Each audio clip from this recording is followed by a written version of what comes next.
Welcome to the Romanian Reaver channel and my first impressions of Warhammer Vermintide 2 closed beta that's publicly viewable edition. The game itself is a continuation, as the title would say, of Vermintide 1, and it is made and published by the same developers, i.e. Fat Shark. At the current time you can pre-order the game and gain access to the beta that way for about $27 more or less. I think it was $26.99 with a 10% discount because it currently is on sale on Steam, and about 25.20-ish euros on the EU side. Now, it being a continuation, most people are going to be like, okay, did they fuck up the original formula? Short answer, not really.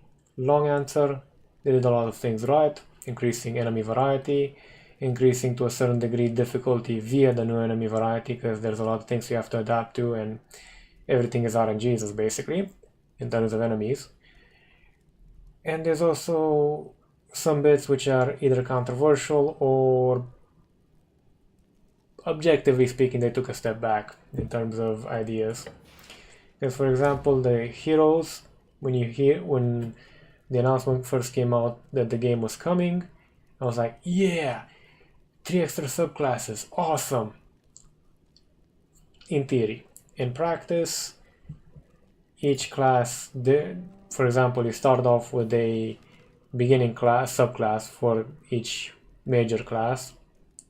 The Ranger Veteran is the one for Barden.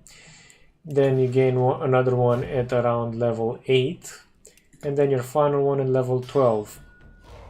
It isn't that much to play if there wasn't another problem. The other problem being that, how should I put this? The weapons themselves are also level gated. So for example, when you start off with good old Ranger Barden, you have a crossbow and you have the single-handed axe. That's all. You will never get anything else in loot up until you gain enough levels. It won't take a lot of time, but it is a step backwards in my opinion. They should just have all the weapons available from the get-go, even if some of the weapons are restricted to certain classes.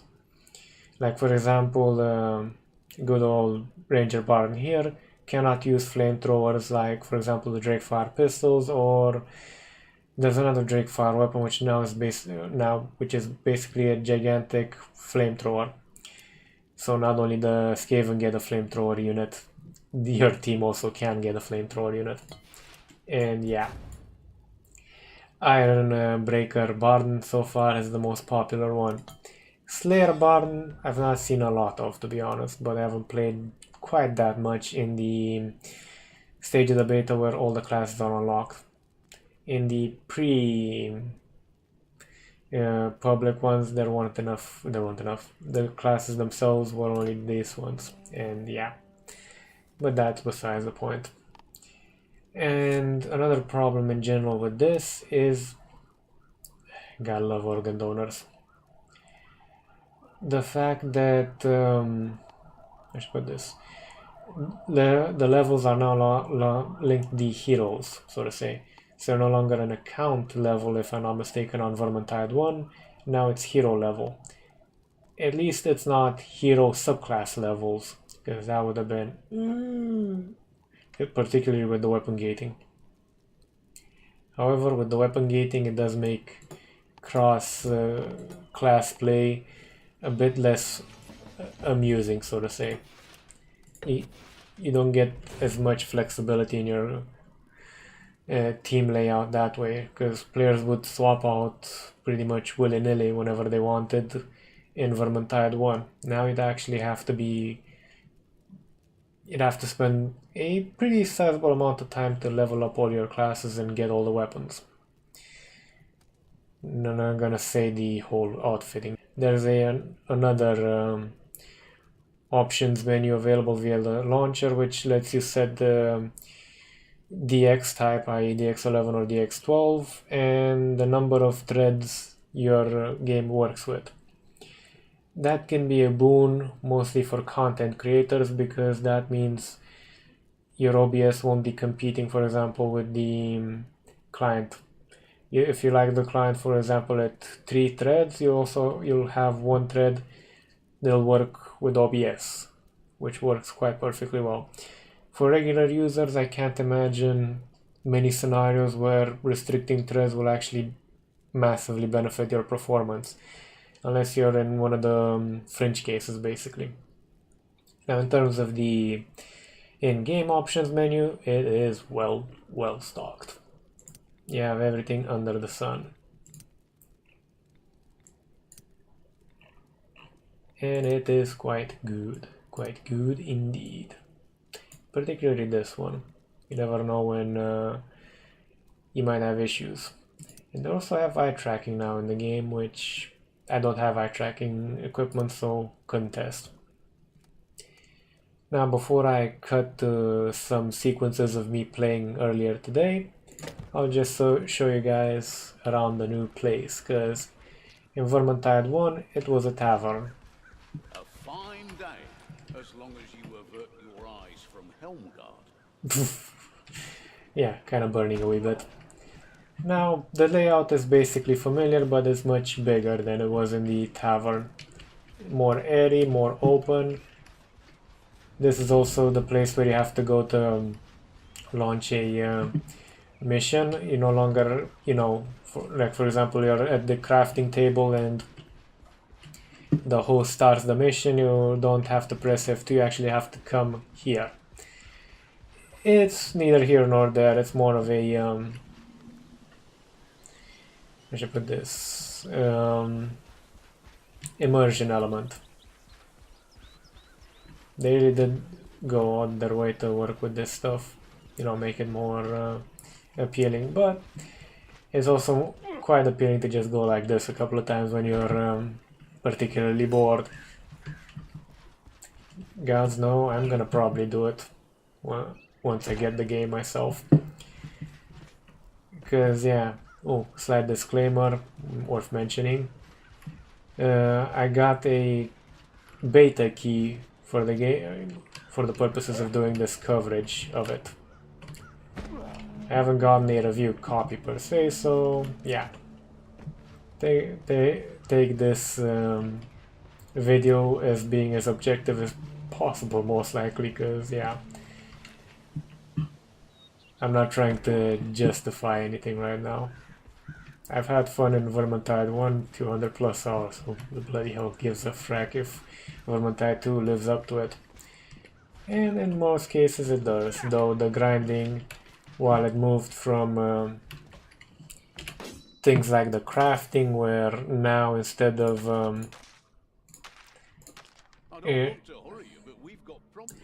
shush, instead of requiring orange stones or blue stones or green stones, to augment a piece of equipment, now you just, let's put this, you require scrap, which is kind of hard to come by overall, so it kind of balances things out, but isn't quite as asinine as it was in Vermintide 1 in terms of grinding amounts.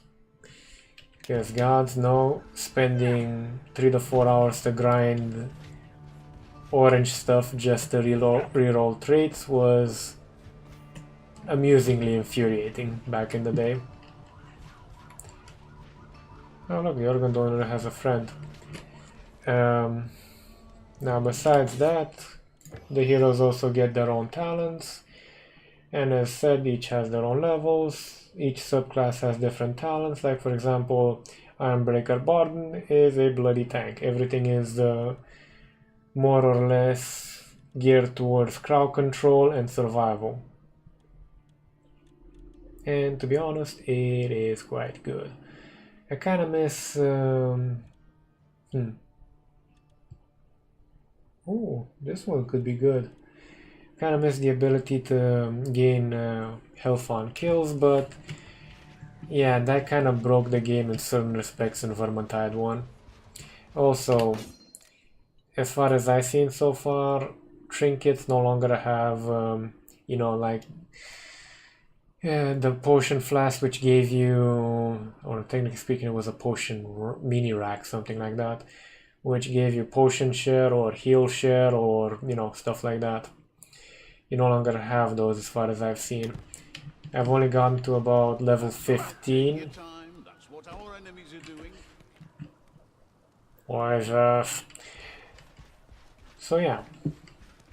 Overall, the game per se, if you loved Vermintide 1 or liked it enough like I did to play for 200 plus hours, yeah, that class is liking, not loving, because I've seen people with 600 plus hours of playtime in the game and they're like, okay, I'm still gonna be playing it today. Okay. I just leveled my Baron up to maximum. If you're one of those people, well, depends how you view the grind with the heroes. If you don't mind each hero being leveled and you having to grind to get new weapons, the game is quite a bit more entertaining than it was in its original Vermintide 1 version. Because, make no mistake, this is an iteration of Vermintide 2. Vermintide 1 to Vermintide 2. If the hero leveling bit sounds a bit inane or asinine, it's worth a purchase on sale if you played and liked Vermintide 1. But of course, that's assuming you have a party to play with. If not, the initial grind will be quite spectacularly annoying. At least for me, having to fight with a shield and a hammer is infuriating on a personal level. Cause bloody hell is it fucking difficult. I miss my shield and axe already. Oh, by the way, this is one of the active abilities of, well, the active ability, you only get one, of Bard and Ironbreaker version. Which gives you some lovely little things. It's called a career skill. The Gromrel armor is also quite good. And some of these buff Gromrel armor, so you can basically be like, if there's only a boss, I believe at maximum level, you can basically like take hits and just dance around a wee bit, then go and take another hit and not feel anything. Because Gromrel armor just makes you ignore enemies, and that includes, oh boy, oh yeah, that includes bosses, both mini boss, as you would call a Stormwind, particularly one with a shield.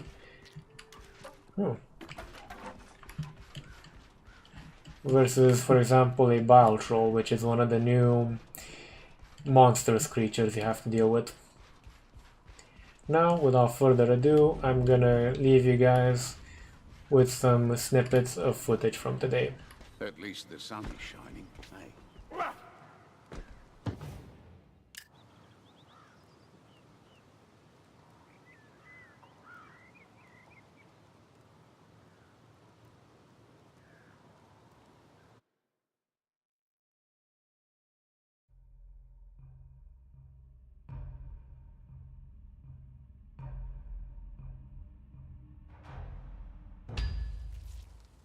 That's right, take your time. That's what our enemies are doing.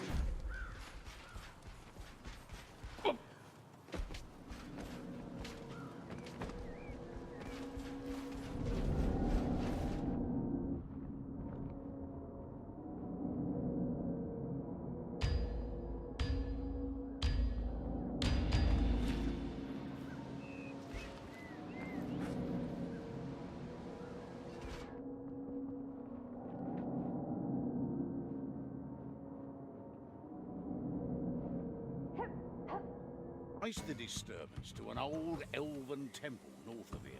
I need you to put things right. Otherwise, you're going to be walking everywhere and we just won't have time for that.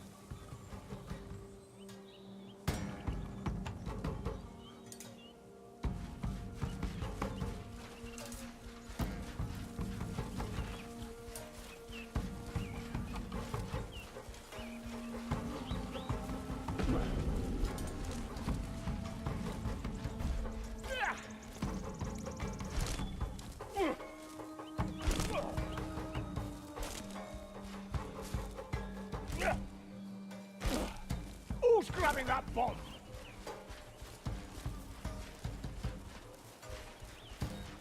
These trees would make for a valuable commodity, and yet no woodsman plies his trade.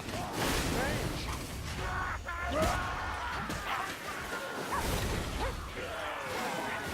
Grab that potion!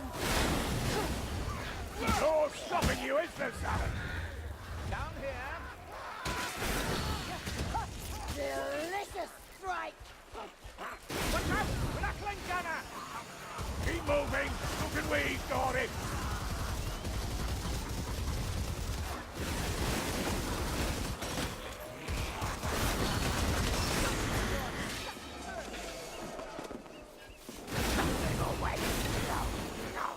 There's a hooker coming for us!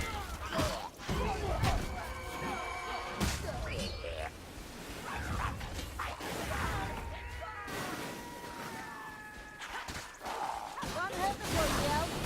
Hit the head! Nail them all, darling! There's the package.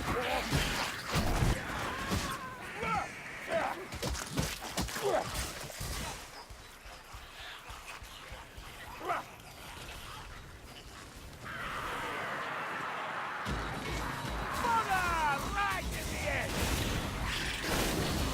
There she goes, now swinging on the way from that killing machine.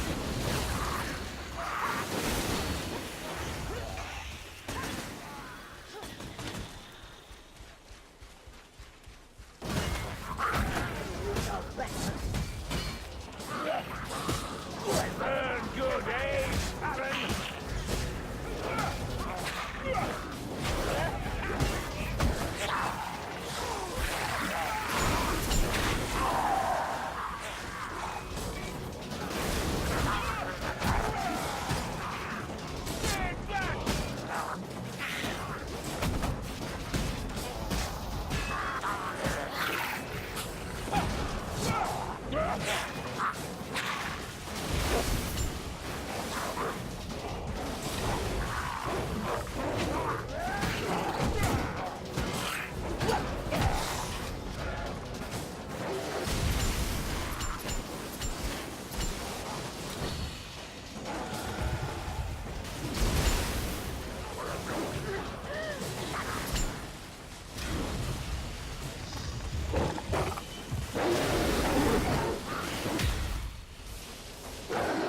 Have you surrendered or not, right, Sienna?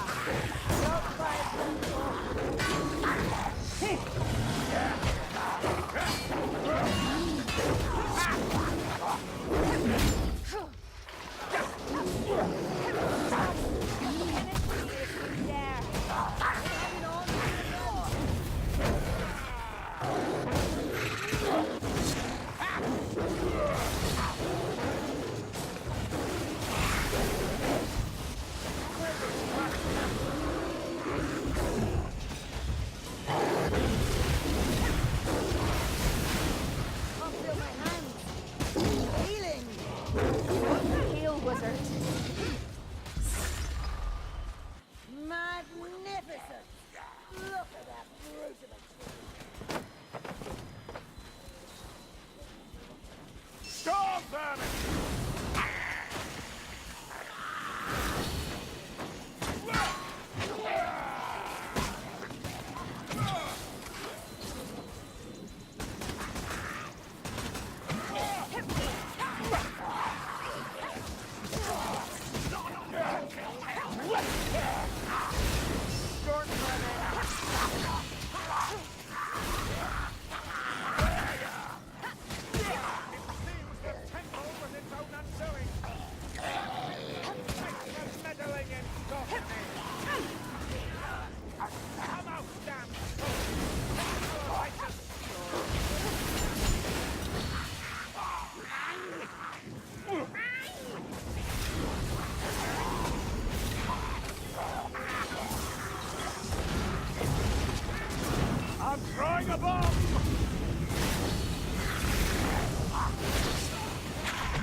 necessary potion.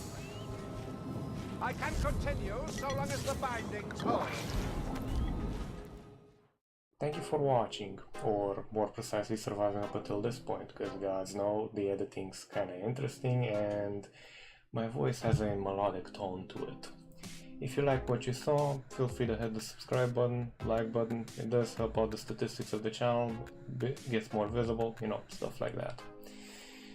And to be honest, at one point I would like to actually make this a job so I can do better content with better quality, more games, more coverage, you know, stuff like that. Take care.